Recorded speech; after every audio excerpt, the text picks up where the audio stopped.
आपण अशा एका व्यक्तीला अप्रोच करूया जी तुमचा आणि माझा अंश तिच्या पोटात वाढेल.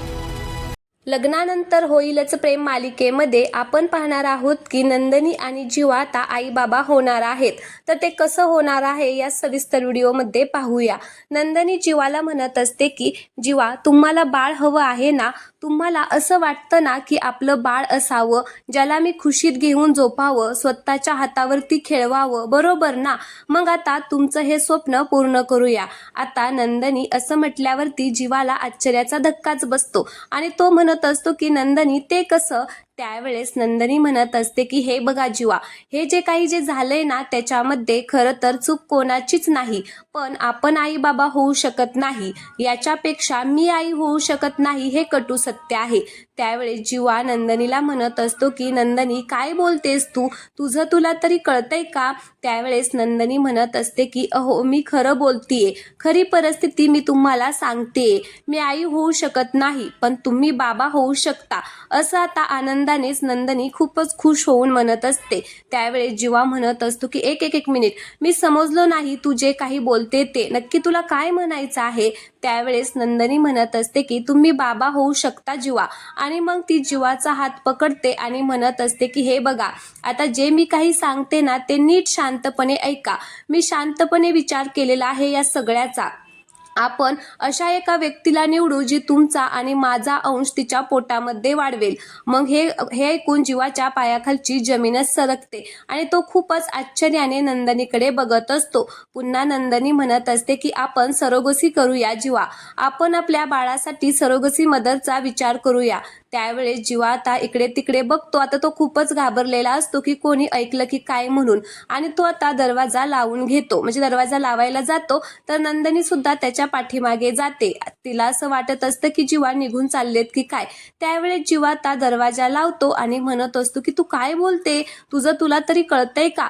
त्यावेळेस नंदिनी म्हणत असते की हो, मला सगळं कळतंय मी काय बोलते ते. मग जीवा म्हणत असतो की नाही, तू आता इमोशनल झालेली आहे म्हणून अशी बोलत आहे, आणि इमोशनली बोलत असलेला माणूस हा दारूच्या नशेत असलेल्या माणसासारखाच असतो. तो काय बोलतोय त्याचं त्यालाच कळत नाहीये. त्यावेळेस नंदिनी म्हणत असते की असं काहीच नाहीये जीवा, मी सांगते ना तुम्हाला, मी पूर्ण विचार करून हा निर्णय घेतलेला आहे, मी खूप विचार केलेला आहे.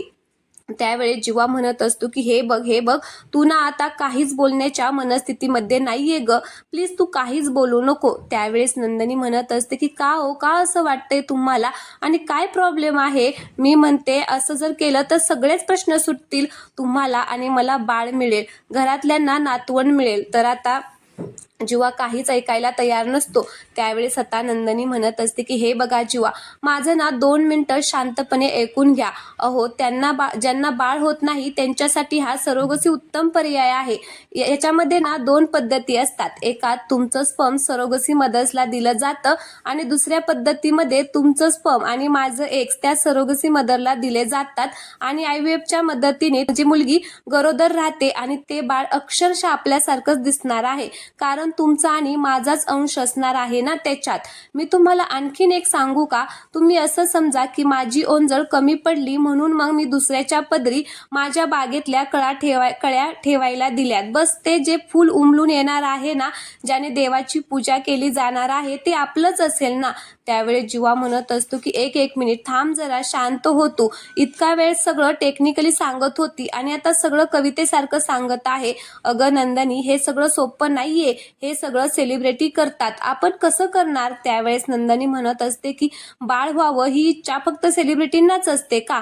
तुम्हाला आणि मला बाळ व्हावं अशी इच्छा नाहीये का? आणि माझा नवरा कुठे सेलिब्रिटीपेक्षा कमी आहे का? त्यावेळेस आता नंदिनीला जीवा म्हणत असतो की हे बघ, मी आता अजिबात मस्करीच्या मूडमध्ये नाहीये. आता हे ना खूपच डिफिकल्ट आहे, तुला वाटतंय ना तेवढं आता सोपं नाहीये. त्यावेळेस नंदिनी म्हणत असते की हे बघा जीवा, एकदा तुम्ही मान्य केलं ना आपोआप सगळं सोपं होऊन जाईल. असंही काव्याची परीक्षा तिची डिलिव्हरी झाल्यावरती आपण सांगणारच होतो ना की बाळ व्हायचंय, फक्त त्याच्यापेक्षा हे सांगूया की बाळ यायचे फक्त 3 महिन्याने उशिरा येणार आहे. त्यावेळेस जीवा म्हणतो की नाही, तुला कळत नाहीये, हे सगळं खूप अगं किचकट असतं ग. हे बघ, त्यात ना खूप कायदेही असतात. तर आता जीवा समजावत असतो पण नंदिनी ऐकायला तयारच नसते. तर चला प्रेक्षकांनो, जीवा आता ऐकेल का आणि नंदनी त्याला समजावून सगळं सांगेल का आणि त्यांना सुद्धा आता बाळ होईल का हे पाहणं खूपच इंटरेस्टिंग असणार आहे. त्यामुळे तुम्ही चॅनलला कनेक्ट राहा आणि व्हिडिओ आवडला असेल तर व्हिडिओला लाईक करायला अजिबात विसरू नका. धन्यवाद.